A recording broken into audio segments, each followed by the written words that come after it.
So భవిష్యత్తులో ఇంకొక 6 మంత్రుల క్యాబినెట్ పూర్తి క్యాబినెట్ని ఇంకా ఎక్స్పాండ్ చేయాల్సిన అవసరం ఉంది. ఆ 6గురిలో తిన్మార్మలకి ఒక మంత్రి పదవి ఇస్తా అంటే ఒకవేళ తీసుకోవడానికి రెడీగా ఉన్నారా? నేను సిద్ధంగా లేను. లేరా? తీసుకోను. కాకపోతే ఆ మంత్రివర్గ విస్తరణ అనేది బీసీ ఉద్యమానికి మరింత ఊపిరిస్తుందని మాత్రం నేను నమ్ముతున్నాను. ఎట్లా అంటే మంత్రివర్గ విస్తరణలో 6 బీసీలకు ఇవ్వాల్సినటువంటి మంత్రి పదవులు 2 అయితే రెడ్లకు పోతాయి, 200% పోతాయి. నేనేమంటున్నా, అవి పోతే బీసీ మూమెంట్ అక్కడి నుంచి మరో వేదిక మీదకి మారుతా ఉంటది అన్నట్టు. అంటే ఇవన్నీ భవిష్యత్తులో ఇట్లా ఎంతకాలం మీ పార్టీ మిమ్మల్ని ఆ పార్టీలో అంటు పెట్టుకొని మిమ్మల్ని చూస్తా ఊరుకుంటది? అంటే విషయం ఏంటంటే రఘు, పక్షి కొమ్మ చివరన కూర్చుంది కొమ్మ మీద ఉన్న నమ్మకంతో కాదు రఘు, తన రెక్కల మీద ఉన్న బలంతో, తన రెక్కలను నమ్ముకొని కూర్చుంది. అర్థమైందా? ఈ మెజారిటీ ప్రజలు, ఈ 90% ఉన్నటువంటి బీసీ, ఎస్సీ, ఎస్టీ, మైనారిటీ, ఆదివాసీ వర్గాలు ఏవైతే ఉన్నాయో ఇవి రాహుల్ గాంధీ గారికి ఎల్లప్పుడూ దగ్గర ఉండాలని కోరుకుంటున్నా. ఆయన ద్వారా ఈ దేశంలో ఒక సరికొత్త కులగణన జరిగి ఈ దేశంలో సంపద అందరికీ సమానంగా పంచేటువంటి రోజులు అవ్వాలి. Is it possible? 100% సంపదని పంచడం అనేది పాసిబుల్? ఎందుకు పాసిబుల్ కాదు? ఒక వర్గానికి మాత్రమే పంచబడుతున్నటువంటి సంపద ఈ దేశంలో అన్ని వర్గాలకు పంచడానికి ఎందుకు ఇబ్బంది అవుతుంది? వడ్డించేటోడు ఈ వర్గాల శ్రేయస్సును కోరుకుంటాడు అయితే 100% సాధ్యమవుతుంది. సాధ్యంగా ఉంది ఎందుకు?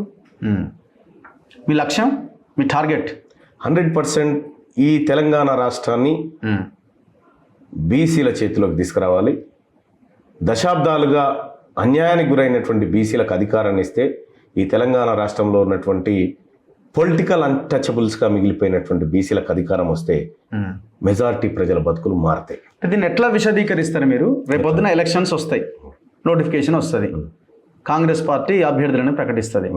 బీసీ ముఖ్యమంత్రి అనేది ముందుగానే అనౌన్స్ చేస్తుందా కాంగ్రెస్ పార్టీ? ఇప్పుడు రఘు, మాకు ఉండాల్సిన వ్యూహాలు మాకున్నాయి. అభ్యర్థి తర్వాత చెప్పాల్సిన టైం ఇన్ఫ్లుయెన్స్ చేసేది ఎవరు? వాళ్ళే కదా. నేనేం చెప్తా ఉన్నా, మాకు తెలుసు. ఎందుకంటే కొన్ని ఎలక్షన్లు మేము అబ్జర్వ్ చేసినాం కదా ఏం జరుగుతుంది అనేది. మా కాడ ఉండాల్సిన వ్యూహాలు మాకున్నాయి. ఆ వ్యూహం చెప్పాలనుకున్నప్పుడు తొలి వెలుగు స్టూడియో 7 ఎంకులాడుకుంటూ వచ్చి నేనే చెప్పిపోతా. మా వ్యూహాలు మాకున్నాయి. మా వ్యూహం ప్రకారం 100% సక్సెస్ అవుతాం. ఇప్పుడు మీరు ఓన్లీ బీసీయా లేదు ఎస్సీ, ఎస్టీ, బీసీ అన్ని వర్గాల? అంటే ఎస్సీ, ఎస్టీ, ఆదివాసీ వర్గాలు ఎవరైతే ఉన్నారో వాళ్ళు మా సోదర వర్గాలు. వాళ్ళని కలుపుకుంటాం. మా దాంట్లో వాళ్ళని కలుపుకొని సంపదలో ఎప్పుడైనా లాస్ట్కి వాళ్ళకు వడ్డింపు జరిగేది, కానీ ఫస్ట్ వడ్డింపు వాళ్ళకి జరగాలి. సంపద ఫస్ట్ వడ్డింపు ఆ వర్గాలకు జరగాలి. కాబట్టి వాళ్ళకు చేయగలిగినటువంటి శక్తి బీసీలో ఉంది. వాళ్ళని కలుపుకొని మేమంతా చిట్టాపట్టాలు వేసుకొని పోయేటోళ్ళం. మీరు పొద్దుగాల బీసీ, ఎస్సీ, ఎస్టీ, మైనారిటీ, ఆదివాసీ అందరూ కూడా చిట్టాపట్టాలు వేసుకొని పోయేటువంటి వాళ్ళమే మేమంతా. మొన్న వరంగల్లో జరిగిన సభ తర్వాత మీకు ఏమైనా హోప్ కనిపించిందా? 100%. కొంతమంది అంటున్నారు సభలో 10,000 మంది అంటారు, 20,000 మంది వచ్చారు, 5,000 మంది వచ్చారు. అంటే ఎవరు లెక్కలు వాళ్ళు చెప్తా ఉన్నారు. మీకున్న అంచనా విషయం ఏంటంటే రఘు, 1,00,000 మందిని రోడ్డు ఎక్కించగలిగినాం రఘు. ఓకే. ఇప్పుడు సహజంగానే ప్రపంచమంతా తెలుసు సభ సక్సెస్ అని, సక్సెస్ఫుల్గా చేసిరు అనేది ప్రపంచమంతా తెలుసు. కానీ ఇప్పుడు ఒక్కసారి మీరు చూస్తే మేము వాస్తవానికి మధ్యాహ్నం 2 గంటలకు సభ అనుకున్నాం. ఎర్ర టెండర్ టెంట్ వేసేది ఉండేనేమో, మొత్తం చెట్ల కింద జామ్ అయిపోయి నిండిపోయినారు ఎక్కడికక్కడ. మీరు ఒకసారి చూస్తా అంటే ఇగో నేను చూపిస్తా చూడండి. అసలు వాళ్ళు ఈ టెంట్ అన్నయ్యరా, ఇంత అదన్నయ్యరా, ఇదన్నయ్యరా అంటూ ఉంటే ఇగో చూడు రాజు, ఈ ప్రజలు చూడు. ఓకే, ఇది మన ఆర్ట్స్ కాలేజ్ చెట్ల కింద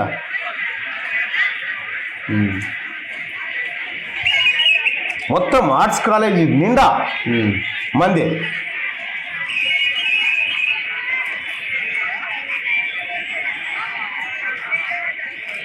ఊర్ల గదులు వచ్చినాయి రఘు. ఊర్ల గదులు వచ్చి ఇగో ఓ జాతర, సమ్మక్క సారక్క జాతర సాగినట్టు సాగింది. ఇంత అద్భుతమైనటువంటి సభ నిజంగా ఇట్లా ఈ స్థాయిలో ఉంటుందని నేను కూడా ఎక్స్పెక్ట్ చేయలే. ప్రజల్లో నిజంగా చైతన్యం వచ్చిందా రాలేదా, కదులుతున్నారా లేదా అనేటువంటి అంశాలు వచ్చినప్పుడు నేను కూడా ఎక్స్పెక్ట్ చేయలే. ఈ ప్రజలందరినీ చూసిన తర్వాత నాకు ఒక పోలీస్ ఆయన వచ్చి ఏం సార్ ఎట్లా వస్తుంది సార్ ఈ పబ్లిక్ అంతా రోడ్ల మీద మొత్తం వాళ్ళే ఉన్నారు సార్, వీళ్ళని 2 కిలోమీటర్ల దూరంలో ఆపితే కూడా కాలినడకని వచ్చారు. లక్కీగా ఏం జరిగిందంటే వీళ్ళు కాలినడకని వచ్చేదంతా వరంగల్ అంతా చూసింది, ఈ తిరిగి జనం ఆడిపోతుర్రు అని. సో ఇగో ఏం జాతర ఇది, బీసీల జాతర కాకపోతే ఏంది అగో. ఈ రకంగా సరే వాళ్ళు దాన్ని తక్కువ చేసి చూపించాలని సహజంగానే అపోనెంట్ వాళ్ళు అనుకుంటారు, కానీ వాళ్ళు అనుకుంటే మాకే ఇబ్బంది లేదు. కానీ ఈ సభ తర్వాత ఈ తెలంగాణ రాష్ట్రంలో బీసీలమంతా ఒక్కటైనమనేటువంటి విశ్వాసం మరింత రెట్టింపైంది మాలో, మరింత రెట్టింపై మరింత ఉత్సాహంతో పనిచేసేటువంటి ఒక శక్తి మాకు వచ్చింది. సో రేపు పొద్దున ఏ పార్టీతో మీరు బీసీ లీడర్గా అన్ని పార్టీలతో సంబంధాలు పెట్టుకొని ముందుకెళ్తారా? ఇప్పుడు పార్టీ అంటే పార్టీకి ఐడియాలజీ ఉంటుంది, పార్టీకి ఒక రూల్ ఉంటుంది, ఒక రెగ్యులేషన్ ఉంటుంది, దాంట్లోనే ఉండాలి, వాళ్ళు చెప్పిన ప్రకారమే చేయాలి, దానికి ఒక నాయకుడు ఉంటాడు. ఒకటి రఘు, మెజారిటీ ప్రజల అభిప్రాయాలను గౌరవించినప్పుడే పార్టీ అధికారంలో ఉంటుంది, పార్టీకి 4 ఓట్లు పడతాయి. మేము ఈ ప్రజలనే గౌరవించమయ్యా, మేము అధికారంలో ఉంటామని సాధ్యమవుతుందా? కాదు. మరి అటువంటప్పుడు ఈ మెజారిటీ ప్రజల కోసం మాట్లాడేటువంటి వర్గాలు ఎవరైతే ఉన్నారో, నాయకులు ఎవరైతే ఉన్నారో, పార్టీలు ఏవైతే ఉన్నాయో, వాటన్నిటితో మేము మూమెంట్ నడిపిస్తే తప్పేముంది? మాకు హక్కులు కావాలి రఘు, మా ప్రజలకు హక్కులు కావాలి, మా ప్రజలకు రిజర్వేషన్లు కావాలి, దొంగచాటున తీసుకొచ్చినటువంటి ఈడబ్ల్యూఎస్ రిజర్వేషన్ పోవాలి. ఇవన్నీ జరగాలంటే మేము అందరితో కలిసి, మాకు శత్రువులు ఎవరు లేరు ఇక్కడ, మాకు శత్రువులు ఎవరు లేరు బీసీలకు. ఎందుకంటే అందరూ తిలాపాపం తలా పిడికాడు అన్నట్టుగా చేయాల్సిందంతా చేసిరు, అన్ని పార్టీలు చేసినాయి, అన్ని పార్టీలు దశాబ్దాలుగా చేసినాయి. సో ఇవాళ ఆ పార్టీలకు బీసీలు కావాలంటే ఈ పార్టీలు బీసీల గురించి మాట్లాడాలి.